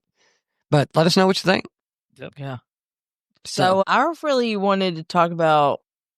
There was a couple things, but cannot remember what the second thing was. But Chris hasn't seen it. I'm about to show you the video. But I see. Rampage, you've seen it? Yeah. I remember I showed him a couple nights ago when he was over here. Yeah. That shit is. That is insane. Crazy. That's crazy. Like, I mean, okay. Like, everybody's like, well, he should have done, like, a can over dude's head. Okay, obviously that was a prop. Like, it crushed as soon as he put it against his head. And then for, what's Raja? Is that how you say his name? Raja, yeah. Raja. Yeah, for Raja. him to shake dude's hand and everything, like, dude talk to him afterwards and all that stuff, and then him do that sneak attack, like, it's one thing to keep free to hit somebody. Right. But for you to do it numerous times while dude is flat out cold, like. Yeah, Here's the thing about that, though. So, because, my background in wrestling and the history I've done in wrestling. In the wrestling world, Chris, and this is something you may or may not know. In the wrestling world, the work in the shoot. There's the work in the shoot, right? So when there is the work in the shoot and it's something is a work, right? If somebody lays in something a little heavy-handed, right? They're throwing fake punches, so to speak. I hate to use that word because it's like the G word in your culture is like the F word in their culture. Fake is the same thing as the G word, right? You feel me? Mm-hmm. G-A. Oh, I got you. So that's the same kind of thing. So it's the same insult, so to speak. That same level of insult. So with that being said, the whole work shoot thing is when somebody lays in something a little heavy, right? You're supposed to be laying in these selling punches, but if one of them lays in a little heavy, that's called a potato. Somebody potatoed you. They laid that in a little heavy. It's okay, it happens, but you're allowed to get what's known as a receipt, meaning you can give it back to them, right? You can lay that punch in again. Once that happens, it's squashed. That's an understood thing in that culture. This wrestler that she's talking about laid in a potato. He's expecting to get that receipt, right? The guy that she's talking about is told, when you get in the ring, you're allowed to give him that receipt. He's supposed to do like a drop leg kick. That was what was understood. Right. But you're allowed to lay it in a little bit because to get your receipt. And it's just understood that's where it ends. We squashed it. You hit me a little hard. I hit you a little hard and we're done. That's how it's supposed to end. She can finish the story, but this is where it gets dark. Yeah, and so, like, he comes, and the way he body slams the dude, it knocks him out automatically. Oh, yeah. Because, I mean, it wasn't just a regular body slam. Like, I mean, for those that wrestle or have done collegiate-style wrestling or maybe even some other forms of martial arts know what a double leg takedown is, right? That's when you drop to one knee, you grab your hands behind the back of the person's legs in front of you. You're standing face to face with them. You drop to a knee, you grab their legs, and you push your shoulder into their abdomen, and you drop them by pulling their legs out from under them. That's called a double leg takedown. That's what he was trying to do. The problem was he did that, then he laid in punches right afterwards, which he was getting his potato, he was getting his receipt back, but he just kept going and kept going and kept going and kept going. Banger after banger after banger. I'll be surprised if he doesn't get charged. Yeah, it was dangerous. I mean, it was. He got a receipt, but then he got interest, more interest than he deserved. He also, too, went on video afterwards, walking out of the friggin' thing. Talking shit. So that is the negative side of it. Now let's flip the script and look at why he did what he did. Let's look at it from his perspective. This is a kid whose dad, Rampage Jackson, one of the greatest MMA fighters of all time, a fucking beast of a human being. Okay. When you're the prodigy or the legacy of somebody who's that accomplished, the expectations on you have got to be ridiculous. Chris is the firefighter of another firefighter legend. The expectation on him had to have been enormous to meet your dad's standards, right? So to be that person who has to walk in the shadow and then try to meet your dad's standards and been told you have to meet those standards your entire life, I can understand why he was at his fucking threshold. Okay, I can understand that. I'm not saying it excuses his actions, Okay. but I understand the mentality he's coming from. What I'm saying is, I can understand that to a point, but this was not an MMA event. No, His it was a dad- professional wrestling event, right? He shook the dude's hand after that whole thing and did the sneak attack. And he cannot keep his temper in check. That's the issue that I have with it. And I agree with you. Because he certainly took it way too far. I'm not saying I disagree with his action, or that I disagree with him having to face repercussions for his actions. He most certainly should have. He should have kept a cooler head, calmer head, period. Because that's a dangerous person. Right, because you're in someone else's world. You're in a whole other industry, in a whole other world. Well, I'm just talking about him. Let's say this was a bar fight. Something we know a lot about. Some civilian, and he did that. He Right. could have easily killed him. Right. I mean, because he can't keep his... And given his check. background... And it was premeditated. You can tell. You can. Oh, it was tell absolutely. me that shit is because not it was premeditated. several hours later. Yeah. After the initial that's the event. thing. Yeah. Like his dad, I think his dad got in some hot water at first because he tried to jump on there right afterwards. But and again, we're defend. parents. What parent, regardless if your kids are in the wrong or in the right, what parent doesn't defend their child? Right? If I Chris, was I mean, seeing that, your daughter's a freaking ungodly human being. We all have the utmost respect for her. But if she fucks up somewhere down the line, you're still going to back her up. Our children, we got 6 of them. If one of them fucks up down the line, and we're still going to back them up. I get why Rampage if they did backed his something kid. blantately wrong in public like that, no, I would not. You know what? If I publicly, yeah, damn right I will. Privately, I'll be in their ass. Publicly, I've got their back. Nobody comes before our family. Right or wrong, I'm going to defend my family at all costs, and I'm always going to have their back. Even if I lecture them, give them what for, give them whatever it is behind the scenes. Even if you mess up, if you never have, but if you were to mess up that bad, I'm going to have your back publicly, and you and I are going to rumble behind the scenes. Because no one's going to know that you're not the best human being on the planet where I come from. Yeah, but also, I feel like that's also my opportunity as a parent to teach my kid, you were definitely in the wrong. And that's where our on how you communication... back, and I shouldn't condone that publicly. But that's where our communication comes in as parents, too. Yeah. That's just my perspective. Like, right, we definitely not going to condone behavior. Yeah, I mean, if they were being attacked and they had to defend themselves, that's thing. A different story, yeah. Yeah. I'd expect that out of them. Yeah. I expect you to stand up for yourself as that's an expectation. Yeah. Mm-hmm. What I say. Hey, I just wanted to bring that up. That was a little... That was a good stuff. Yeah. But you know what? That's why we're just talking shit. Mm-hmm. So I would like to get into giving a little shout out as we head out of this podcast to some of our friends and families that's been looking in and listening in and hanging out. So if y'all don't care, I'm going to run down a little list here. I'd like for us to give a little special thanks to. Okay. So we're going to start off with our friends Dave and Karen, and happy birthday to Dave. By the time this podcast is aired, Dave will have had his birthday. I'm assuming it's his 29th.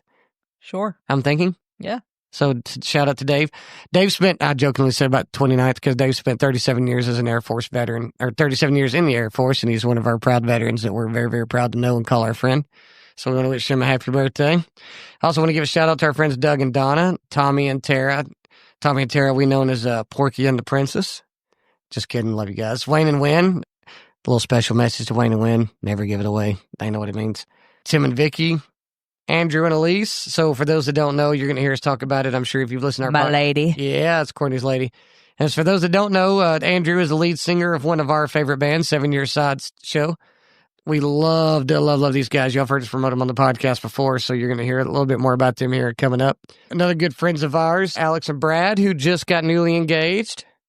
Where's the cheers? Congratulations. Okay, there it is. Congratulations. There it is. Yeah, all right. Yeah, thanks to Alex and Brad. You know, we appreciate them listening in, and congratulations on that engagement. That's awesome. I really do mean that. Sorry. Yeah, I we was a really little do. bit Sorry, they're distracted. distracted. They're paying attention to our fine products here by Puffco and Appalachian Cannabis. I want to thank Tammy and Keith, some of our fine friends in blue. Yeah. Speaking of cannabis, our fine friends in blue. I also want to thank Todd and Dee, the owners of the Chatterbox, who you heard advertised earlier. Yes. 30, they got Shout out Todd and Dee. Todd and Dee, nearly 60 years of combined military experience between those folks. Mm-hmm. So when we say we celebrate our local veteran-operated business, veteran-owned and operated business, we mean it. Do you want some first responders down there on the 11th, I believe? Yes, we do. I've got that covered, Yes, actually. there is a thing for a first responder. Yeah, I've got that. I've actually got that covered here in our notes. Okay, sorry. So now it's all good. So another little shout out to Alexis and Brent. Congratulations on the new baby. Congratulations. Newly parents. Gonna be a boy. Yes. Brad and Haley, some other good friends of ours. Miss Judy McGee, Tori and KP. Fade out, McGee.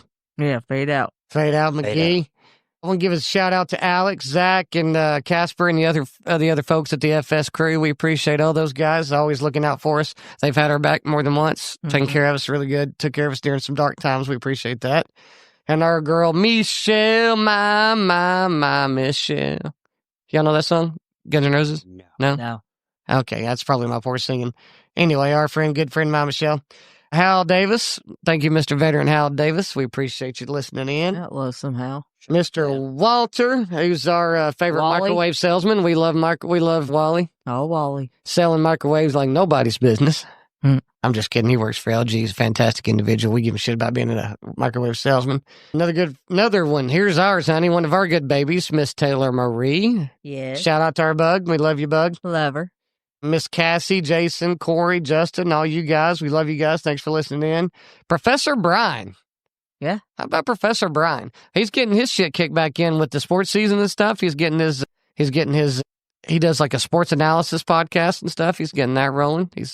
So speaking of sports, UT. this Saturday is first UT game. Yes, it is, and baby. I will be talking about some football. So. Oh, y'all stay tuned. Y'all listen.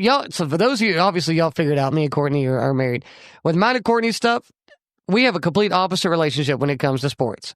Courtney is a diehard UT, got far more years, and I'm a UT fan. Don't get me wrong. But when it comes to sports, this girl is don't talk to me, I'm watching football kind of girl. Am I wrong? You're not wrong. I mean, don't talk to her. She's not going to speak to you while there's a football game going on. No. Shut the fuck up. And if you don't shut the fuck up, she will tell you. And I'm super excited because this season is going to be the first season I haven't had to work Saturdays in a very long time. So you're going to get to catch most of the games this year. Mm-hmm. Yeah, you will. We're excited about that. Whoo, Mr. Professor Brown. Oh, happy birthday, Christy Crow. She's going to have her birthday by the time this comes out. Today's her birthday. Today is her birthday. Yeah, today's her birthday. Yeah, happy birthday, Christy. Mama. Happy birthday, Mama. We love you. We love you. Another happy birthday to somebody, and I think I mentioned this one earlier, but I'm going to re-mention it again. Happy birthday to our son, Riley, our oldest son. Yeah. Happy birthday. This is our one child that's married. We have 3 adult children. This is the one that's married and handling his own shit. Actually, they're all 3 handling their own shit, I guess, but it feels weird to say that we have 3 grown kids. Yeah. Half our kids are grown and gone. We're old. Is there any shout-outs you want to do there? No, my microphone's getting tired. Your microphone's getting tired? Yeah, it does look a little wimpy. limp. Well, I'm about to wrap this up then. All right, we want to give another quick shout-out to our first responders and our veterans, man. Todd and Dee that own the Chatterbox, there's some veterans. A lot of the names we mentioned earlier are first responders and veterans. Chris here is a first responder. If you see a first responder or a veteran, and you know they're a first responder or a veteran, just give them a look and a nod. You don't always have to say something out loud. You don't have to make it public. You don't have to make a big deal out of it.